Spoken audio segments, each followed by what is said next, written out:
Hello and welcome to Classic Mini Restoration with me, Mini Tom. So this episode's a little bit differently from what you might have seen before. There's tons of videos out there about refurbishing upper arms for minis, and there's some really good ones. I'm not going to claim mine's the best because it might not be.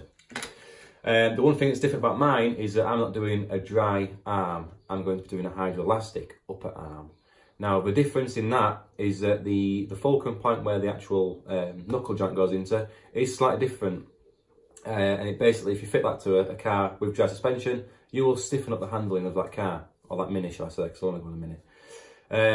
So I'm in two minds yet whether to actually fit them to the car and use it like that, or use it as a standard, because the standard as well is pretty stiff anyway. But the upper arms that I've got for the hydrolastic set up is a bit more track focused. I'm in two minds yet, but either way, we're going to have fun going through this arm, pulling the bearings out, and restoring it. Right, so here you can see two upper arms. This one is a dry suspension arm and this one is a hydrolastic. You can see that I have already refurbished this one. I have cleaned it all up, and that's with a wire brush and some degreaser. It's come up really nicely. As well, I used the nylon wheel which Randy from Lone Star Mini recommended, and it's come up really nice, I think you'll agree. That's ready for a bit of hammerite on top of it now, but that's all done. So that's a dry, and this one is a hydrolastic. Now the difference is where that fulcrum point, where the knuckle joint goes into, is in relation to the actual pivot. And that's what stiffens up the suspension. If you are looking at a set of upper arms, and you're thinking is it hydrolastic, an easy way to tell, the bump stop's actually here, as opposed to on the subframe. Now that's what I thought was quite odd at the time. But to see where we're all at, if you flip it over, on this one you can't see it as much, but there should be a little hole just there. So when you put your plastic cap in, it doesn't pneumatically lock. So what we'll do is we'll measure from a point from there to there and there to there and see the difference that it makes. So, tape measure. From that point there to the actual hole is about near enough 55 mil. 55 mil-ish. From that point to the, I've just cleaned up a little bit of wire brush. I think you can see the little hole just in front of my finger there, my thumb. And the difference in that one is about 60 mil. So you've got a 5 mil difference, and that 5 mil difference makes a massive difference when you think that if you think about how it works. Your donut and your knuckle joint will go in there. And because the fulcrum point's closer to the end of the arm, you've got a smaller lever to push up against that donut, which means that it's working harder. Obviously, if it's working harder, your suspension's stiffer. Now, this was a common mod back in the 70s, 80s, for sort of more track-based cars. And the only mod that you've got to do to make this work on a dry setup is you drill out the suspension, the damper bolt, to a 3/8. And that's all you need to do. Obviously, you have to do it on a pillow drill to make sure it's a dead straight hole. Just bear in mind that once you do that, you can't revert back to the bolt size that takes that bump stop, so you would have to enlarge that bump stop in future. So what we're going to do now, we're going to get the arm stripped. I'm going to take the bump stop off. I'm going to leave the pin in for now, just so I don't get any dust anywhere. All I'm doing there, I'm just taking out the bolt, taking off the bump stop, and putting that to one side. I'm just going to compare them so you can see what the before and after looks like from that little screenshot there. And now I'm going to spray some engine degreaser all over the part and basically get rid of all the loose parts of rust, the dirt, the grease, just to make it a bit nicer to work with. I'll leave the pin in there as well so that I don't get any dirt inside it.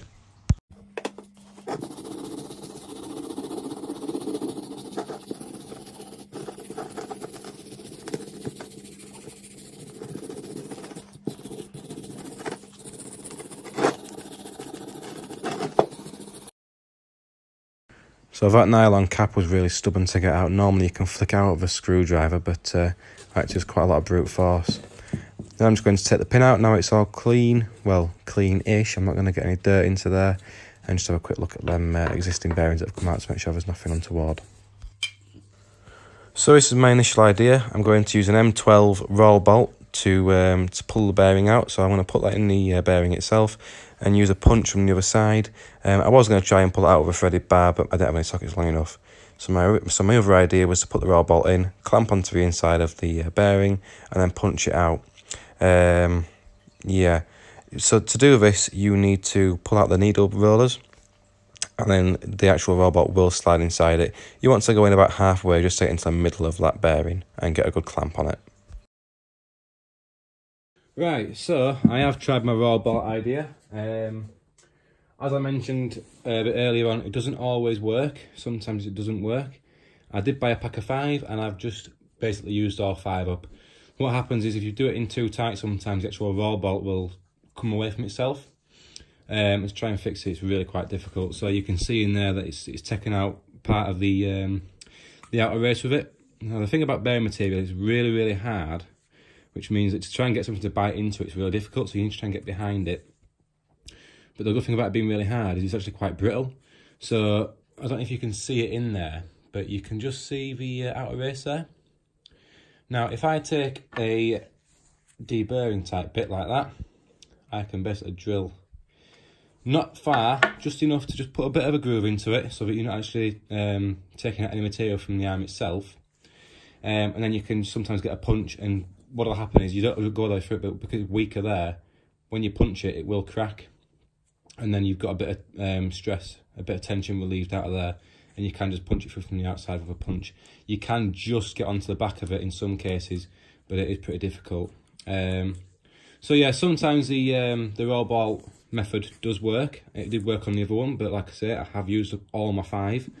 Other times you're just gonna have to just drill this out, or you can go and spend the money and buy a proper collet for this, or removal kit, or you can weld a nut sometimes onto the actual race itself and punch it out that way, or you can pull it out with a threaded bar, which was my original idea, was to actually pull it out. But the sockets that I have didn't accommodate the sort of space that I needed. So yeah, worth a try if you're going to do it. But like, you know, this one's probably, I don't want to stop making Hydrolastic ones, but this one's getting on for a good while old anyway, and I probably believe that these bearings have been in since it was actually manufactured, so they're pretty well seized in there. So yeah, I'll show you obviously getting out of a deburring bit and what we do. Just bear with me. So all we're going to do is we're going to literally just start at the back and work our way to the front. Try and cut as neat as a groove as you can, and just take it slow with this, because you really do not want to rush into this and start damaging the material on the outside.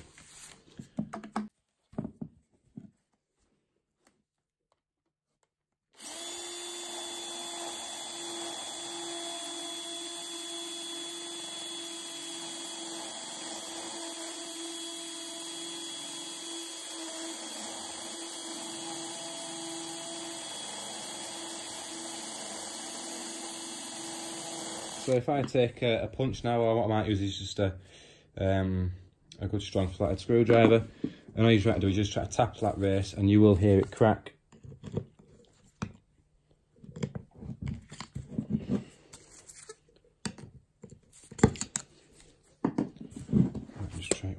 And yes, my hammer's in the garage. I'm not out there because it's freezing outside, so I'm going to use the next best thing. Nice picture and all locks.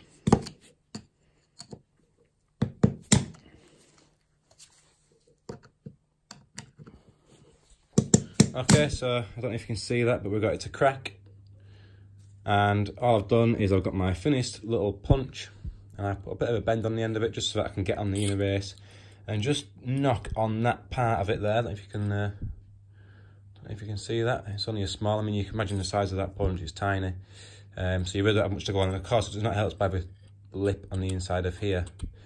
So all I'm doing is I'm literally just punching that out now, and it's come out nice and easy. Yep, should have used a hammer.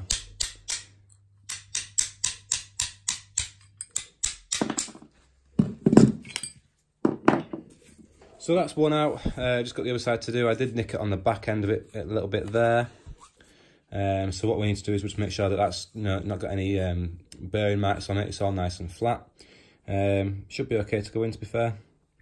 But the rest of it, I mean, you can see that it's a nicely machined surface still. So that bearing definitely hasn't been changed since this was manufactured. So we'll get all that out. We'll run some stuff through there and a bit of blue roll through there, make sure there's nothing in there, any swarf or anything like that, or any filings. And it's good to put some new bearings in. Right, so we've got both bearings out now. So all I'm going to do is I'm going to get the grease nipple out, and then I'm going to clean it with my nylon wheel, and it should give it a nice finish.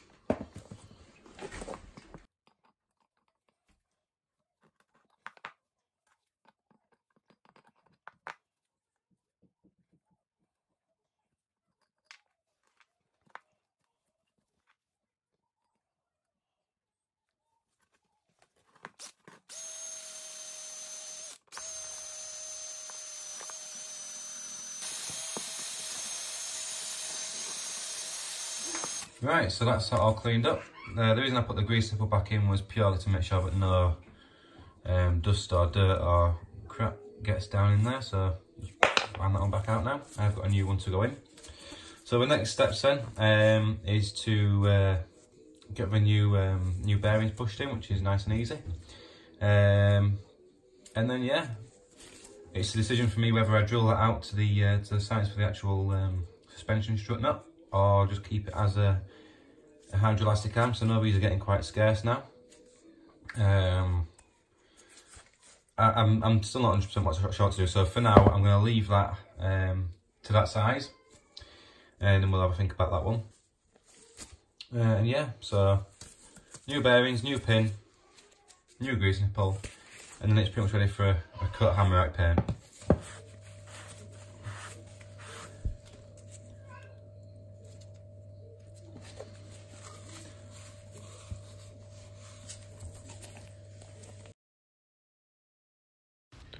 Okay, so I've got all my bearings, my pins, my new grease nipple and lock tab laid out in front of me. It's imperative at this stage to keep everything nice and clean, so that's why I've got it on a bit of kitchen roll, just to make sure that it's not getting any dirt or debris onto it. I've also got some CV grease. It should be multi-purpose, but I just, that's the first thing I had to hand to put onto the actual bearing, just to slide it in there. I've also got the old washers there that came off the old pin, and that's on some M12 threaded rod, just to help pull the bearing into place. Now with the bearing itself, it does go in a certain way. If you notice on one side, just where my right thumb is there, it's got quite a sharp radius, and on the other side it's got quite a shallow radius, and that's to help with it going in, so it will sort of self-center itself. Another way that you can tell is if you look at the front of the bearing, it's generally always got the writing on the part that's at the front. So I don't know if you can see that writing just there. Flip it over, there's no writing. So that's pretty self-explanatory, but you can also do it by feeling, obviously the radius is right. A lot easier if you've got it in your hand to explain that one, but yeah, try my best on a video. So all I'll do right now, I've made sure that all my surfaces are clean. I'll just put a very slight smear of CV grease onto the outside of the bearing. It doesn't have to be CV grease, it can be any grease. Obviously I've got my threads all well greased up there so that they don't get gnawed up or anything like that. And then I'll assemble it. So I'm just going to pop that through the upper arm itself, pop my bearing onto it, and then I'm going to pop the washer and finally the nut onto that. Then what I'll do is I will just tighten everything up just by hand, making sure that everything's nice and straight, everything's nice and centered. Obviously an M12 is very loose on that bearing, so it's really key to just make sure that you're going as central as you can to it. Once you get it going, it will sort itself out if there's any discrepancies, but your best are just keeping everything as straight as you possibly can.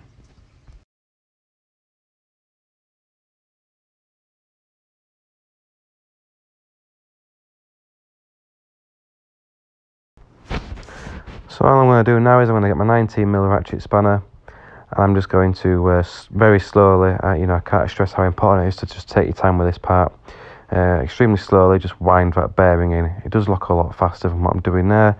That's because I've just sped you up a little bit. So you can see there the bearing's pulled in nice and flush. I'll disassemble all of that and just make sure that everything's seated properly. When I did take my my upper arms apart, I did notice that the bearing was just slightly below the surface of the actual arm. So to fix that, I'm going to get a 3/4 inch socket and just very lightly tap that just below the surface of the upper arm.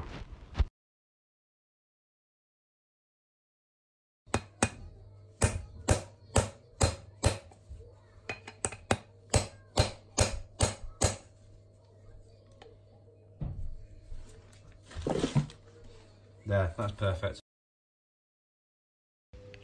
So you can see me there just putting a slight dab of grease inside the needle rollers just to keep everything moving and to prevent anything from seizing up. If you look at your washers on your pin, you have got an eccentric groove cut into one side, which I'll just show you now. And all that's there for is to seal the grease. Now you've got that on both washers. The thicker washer goes on the left hand side and the thinner washer on the right hand side.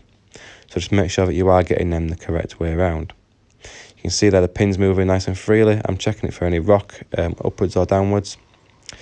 And what I'll do now is I'll just put the bolts on, the nuts, sorry, just to hold it all in place so that I can put the dust covers over the washers. I find that to be the easiest way of doing things rather than to try and squeeze it all together.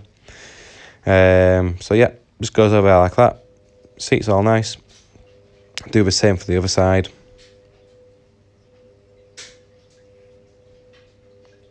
And then all that's left to do is to take that left hand nut back off and just pop the retaining bracket on. That's what bolts into your subframe. This will be getting a coat of paint, so I will have to take all this back apart again, but that's not until my next video, where I do the upper arm, well, paint the upper arms and refurbish the lower arm and the tie rod. And I'm only doing that in one video just to make sure that I'm not wasting a brush, because I am using Hammerite and it will dry out the brush. So I'm just going to nip up the grease nipple. Really important that you only are nipping it up. Don't go over tight with it because you will snap it. And just be mindful that when it's in the car, you have got to get to that point to grease it up. So make sure that wherever you're going to put it, it doesn't get fouled by anything. So all I'm doing there is I'm putting a 2.5mm or a 3mm drill bit through the hole just to clear out any dirt and debris from it. And then it's good to go. So the only differences are, is obviously the hole there for the bolt to go through is different, and the actual cutout here for the knuckle joint is 5mm this way, and that's the only difference between these arms. So that can be retrofitted to go on this side. I think if you was going to drill that hole out and you wanted to revert back to a Hydrolastic setup, obviously your hole's larger than what it was, so all you would do, you would take your standard bump stop and you will just enlarge that hole there, just to suit a bigger nut. And it's not going to affect its integrity, and at the end of the day, it's only a bump stop. Or you could also mount it on the subframe as well. Possibly, I'm not too sure about the Hydrolastic setup, that my boy is actually on that side, but you get the idea. So like I mentioned, the fulcrum point, which is this point here, is different to this point. Now if you imagine you've got a big weight here, right on this point here, and it pivots here, and you're trying to lift that up, it will be harder to lift it up really there than it will be there, because you've got a longer lever here and a shorter lever here. So we all know the longer the lever, the easier it is to undo a bolt or to lift something.